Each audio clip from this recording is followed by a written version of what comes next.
Career planning ব্যাপারটা খুব গুরুত্বপূর্ণ, মানে এটা আমি আমার পার্সপেক্টিভ বলতেছি, কেউ দ্বিমত করতেও পারেন। হ্যাঁ, আমি আমার অভিজ্ঞতা থেকে যা দেখছি সেটা হচ্ছে যে আমরা আমাদের যে এডুকেশন সিস্টেমটা ক্যারিয়ার বান্ধব না। এটা আসলে একটা সিস্টেম, এডুকেশন বেসড একটা সিস্টেম যেটা চলে আসছে। এটা হয়তো 50 বছর আগে জিনিস ছিল, এখন ওই জিনিসটা চলে আসছে, কিন্তু সময় তো অনেক বদলে গেছে। আমি যেটা মনে করি যে ক্যারিয়ার প্ল্যানিং হিসেবে আমাদের যেটা করা উচিত স্টুডেন্টদের, বা যে কেউ ক্যারিয়ার নিয়ে যে টেনশনে আসছে বা যে ক্যারিয়ার নিয়ে চিন্তা করে, নিজেকে ডেভেলপ করতে চায়, তার কাজ করতে হবে। কাজ করতে হবে মানে কি, হয়তো তার একটা বন্ধুর বাবার ফার্মেসির দোকান আছে, তার ফার্মেসির দোকানে সেখানে সে বসবে, সে বসে দেখবে যে সে সেলসম্যানশিপ পারে কিনা, যে এই ওষুধ লাগবে, আচ্ছা আমি ওষুধটা দিয়ে দিতে পারতেছি। সে একটা প্রশ্ন করছে, প্রশ্নের উত্তর আমি সুন্দর করে দিতে পারতেছি কিনা। সে দেখতে পারে যে না, সে আসলে সেলসম্যানশিপে ভালো না।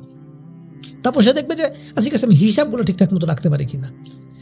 এরকম ভাবে সে বিভিন্ন রকমের কাজ সে করে দেখবে যে কোন কাজটা সে ভালো পারে, তার জন্য কোনটা ইফেক্টিভ হবে, তার ফিতরাতের সাথে কোনটা যাচ্ছে সেটা সে দেখা। এক্স্যাক্টলি, মানে সে কি আসলে অঙ্ক করে মজা পায়, নাকি সে অ্যাবস্ট্রাক্ট থিঙ্কিং করে মজা পায়, নাকি সে মানুষের সাথে কথা বলে মজা পায়, নাকি সে কোন কাজটা ভালো পারে। এটা খুবই ইম্পর্টেন্ট একটা জিনিস, যে আমি কোন কাজটা ভালো পারি। এবং একই সাথে সাথে জাপানি একটা কনসেপ্ট আছে ইকিগাই, আমরা যদি ভেন ডায়াগ্রাম হিসেবে চিন্তা করি, তাহলে একটা হচ্ছে আমি কোন কাজটা ভালো পারি, যেমন কথার কথা যে আমি যেমন শিক্ষকতা ভালো পারি, আমি মনে করি যে আমার শিক্ষকতা মানে ভালো পড়াই। আর একটা হচ্ছে যে আমার কোন কাজটা করতে ভালো লাগে। তাহলে এই দুইটার একটা কম্বিনেশন হইতে হবে, যে আমি ভালো পড়াইতেও পারি, আবার আমি এটা করতে আমার খুব ভালো লাগেও, দুটোই থাকতে হবে। যেমন আমার ব্যবসা করতে ভালো লাগে, আমার পড়াইতেও ভালো লাগে, তাহলে আমার দুইটাই আমার স্ট্রেংথের জায়গা, দুটোই করতে আমার ভালো লাগে। কিন্তু আমি তো দুইটাকে একসাথে ক্যারিয়ার হিসেবে নিতে পারবো না, আমাকে একটা ক্যারিয়ার হিসেবে নিতে হবে।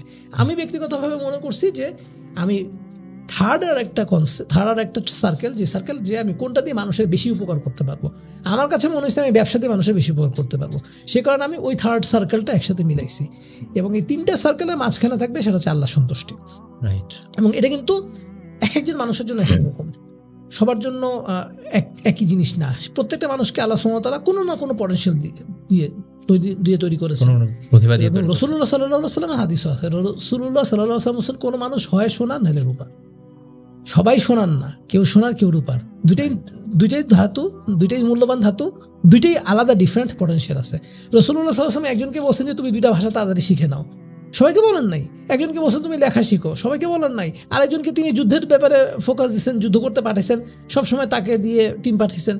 তো এই যে আবার আরেকজন আছেন যুদ্ধই পারেন না, ওনাকে বলছেন ঠিক আছে তুমি কবিতা পারো, তুমি কবিতা বলো, ওনাকে হাত দিচ্ছেন। কিন্তু তো এই যে এক একজন মানুষের পটেনশিয়াল অনুসারে, তার ফিতরাত অনুসারে সে কোন কাজটা ভালো পারে এবং কোন কাজটা করতে তার ভালো লাগে, এবং এটাতে মানুষের উপকার আছে কিনা, এবং সর্বোপরি এটাতে আল্লাহ সন্তুষ্টি আছে কিনা, এই সব কিছু মিলে আমাদের আসলে ক্যারিয়ার প্ল্যানটা করতে হবে। এবং একান্তই নিজের জিনিস। এবং এটা আমাদের, যেহেতু আমরা যে এডুকেশন সিস্টেমের মধ্যে আসি, যেহেতু আমাদের ওই পটেনশিয়ালগুলো এক্সপ্লোর হওয়ার সুযোগ কম, সেহেতু আমার কাছে একটা জিনিসই মনে হয় যে আমাদেরকে বেশি করে নানান রকম কাজ করতে হবে। এটা একটু করে দেখি, ওটা একটু করে দেখি। কোন একটা বন্ধুর বড় ভাইয়ের বিয়ে হচ্ছে, আমি ওখানে একটা ইভেন্ট ম্যানেজমেন্টের কাজ করে দেখি, স্বেচ্ছা প্রণোদিত হয়ে ভলান্টিয়ার করে, যে আমি এই কাজগুলো ভালো পারি কিনা।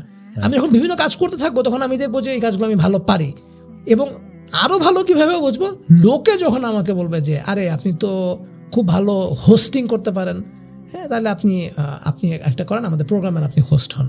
তাহলে এই যে সে খুব ভালো হোস্ট হইতে পারে, এটা কিন্তু সে যদি টেস্ট না করতো, সে বুঝতে পারতো না যে সে আসলে একজন ভালো উপস্থাপক। তো এরকম নানান রকমের রোলে যখন সে নিজেকে টেস্ট করে সে দেখবে সে কোনো একটা কাজ ভালো পারে, এবং তার কোনো একটা কাজ ভালো লাগতেছে, ওই রিলেটেড ওই জায়গাগুলোকে ফোকাস করে সে তার ক্যারিয়ারটাকে বিল্ড করবে। তাহলে দেখা যাবে যে সে কাজ করে শান্তি পাবে। নাহলে মানে সারা জীবন কাজ করে মনে হবে যে কি করতেছি সাদার মাথা।